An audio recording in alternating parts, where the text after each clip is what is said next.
Hello there, world of tankers. Welcome to the channel. I'm your host, Droodles Blitz, and in today's video, I'll be talking about a lot of changes that are coming into the game.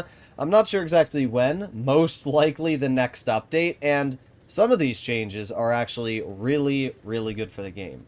The biggest changes are coming to the 116F3, the Tier 10 Chinese Collector Heavy. This is a vehicle that, I'm going to be honest, kind of sucks. It has high alpha, 490 damage per shot. That's really nice. Unfortunately, the vehicle has worse dispersion than the FE2 and 5B183. It has literally the worst aiming time and accuracy ever. And it really makes the vehicle unenjoyable, because who wants to drive a tank that's missing 90% of the shots you shoot? Now, it does have some decent characteristics. It's fairly mobile, reaching a top speed upwards of 42, and it does have reactive, which means you can reduce some of the damage you receive. But only having 6 degrees of gun depression, having a gun which is incredibly derpy and super inaccurate, definitely takes away from the fun. Funny enough, in World of Tanks PC, this vehicle is actually an auto-loader, a 3-shot auto-loader with like 530 damage per shot. So, Wargaming has finally realized, maybe we balanced this tank wrong, and instead of giving it this awful gun, let's not only buff the current gun it has, but give it an auto-reloading 420 alpha gun. Yes, you heard that correct, an auto-reloading 420 alpha. And we can see that right here. The WZ116F3, complete and total rework. New gun changes. Tank alpha from 490 to 420.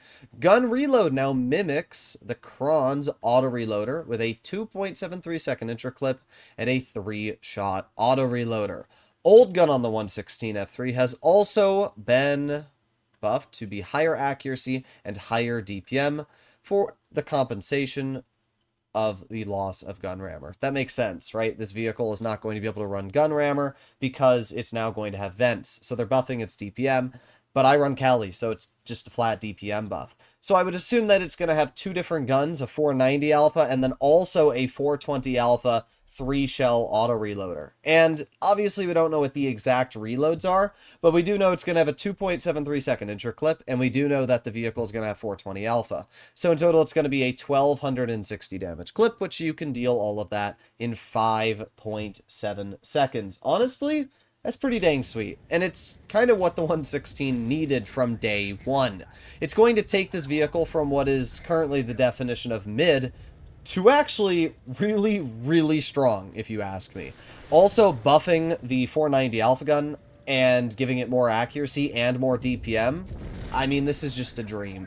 Wargaming is finally doing what they should have done on day one for this tank, which is properly balance this tank. The gun sucks, and it shouldn't be this bad, especially if you're not going to give it gun depression, which it has on PC, armor, which it has on PC. It just doesn't make sense. It's really just a mid burger right now. It's a nothing burger. However, it seems like in the next update, this vehicle is finally going to be something special. I'm definitely going to be running the auto-reloading gun. Sure, the 490 alpha single shot still is interesting, but why have a 490 single shot when you can have 2 shells in 2 seconds that deal 840? I mean, you can do the math. Especially if the auto-reloading gun is going to have decent DPM, I'm definitely going to be running the auto-reloader. But again, we'll have to see how Wargaming balances it. If they make the gun's accuracy awful, then I might stick with the 490. It's all down to how they decide to balance this vehicle. Now, with that being said, there are some other changes that are also happening. If we make our way back, we can see that the Erich Concept 1 is having a new gun added. Armor is slightly getting improved, which is nice, because it's actually got pretty troll armor to begin with, so if they buff it, it might get some really goofy armor. The new gun is going to feature a 2-shot autoloader with 500 alpha. Yes, you heard that right. 500 damage per shot and a 5-second intraclip. In other words, it's going to deal 1,000 damage in 5 seconds. They kind of took a BZ75 and then said, let's decrease the intraclip, but also decrease the alpha.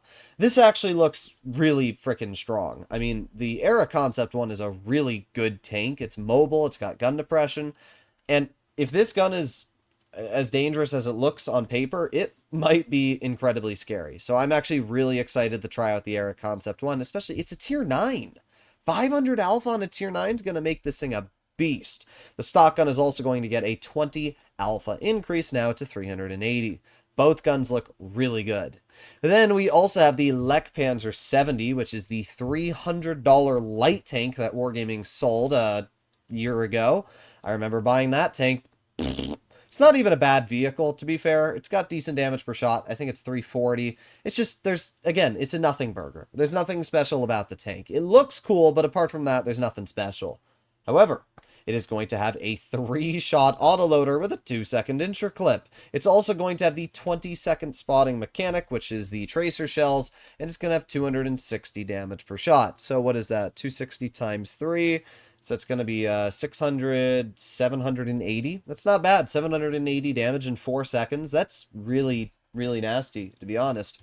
Wargaming is very clearly messing around with autoloaders. I don't know if I love or hate the idea.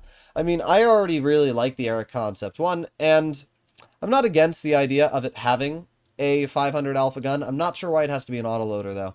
But a 5-second intro clip will make it very easy to punish the vehicle, so I'm fine with that. I think a 5-second intro clip is plenty to balance the tank out.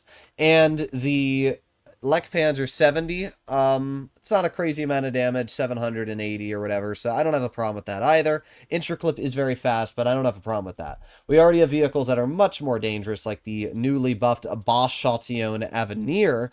This vehicle, with its 2,700 DPM and 2.4-second intro clip with 310 alpha, is much more dangerous. So we'll have to see what exactly happens there.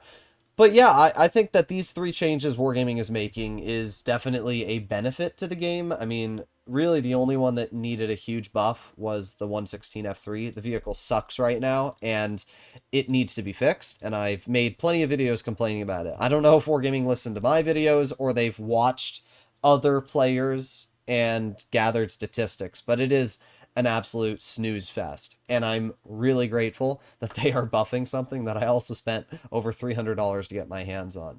So that's good. As much as we, as the Blitz player base, do trash on Wargaming, I do have to say they've done a decent job recently on balancing tanks and not putting completely overpowered vehicles into the game. I mean, just the 2 latest autoloaders, being the ATAC and Defender FEE, are actually pretty balanced. I think both are really fun. We have the Defender FEE right here, but nothing crazy in terms of average damage, 2,600. It's actually on the lower end for me. And the ATAC I'm at around 2,750, so neither tank I'm doing exceptionally overpowered in, where, you know, some of the older vehicles like the Mouse tank I can easily go over 3,000 in, so it's definitely a showcase of the fact that they've been doing a better job. So I'm not here to hate on Wargaming. I'm actually quite happy and excited to try out these changes when they do come into the game, and you'll have to let me know what you guys think in the comments down below. Either way, hopefully you enjoyed today's video, and if you'd like to see more content like this, make sure you click that subscribe button. I'll see you all in the next one. Bye-bye.